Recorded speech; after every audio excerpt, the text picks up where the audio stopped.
আপনারা দেখছেন একুশে টেলিভিশন।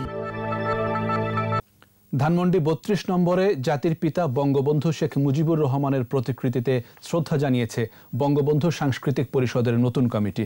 এ সময় ১৫ আগস্ট নিহত বঙ্গবন্ধু ও পরিবারের সদস্যদের আত্মার মাগফিরাত কামনায় দোয়া ও মোনাজাত করা হয়। সংগঠনের প্রেসিডিয়াম সদস্য, চলচ্চিত্র অভিনেত্রী মৌসুমী সহ অন্যান্যরা উপস্থিত ছিলেন। গত ৩ অক্টোবর গঠিত বঙ্গবন্ধু সাংস্কৃতিক পরিষদের নতুন কমিটিতে সভাপতি নির্বাচিত হন আহসানুল্লাহ মনি ও সাধারণ সম্পাদক অভি চৌধুরী।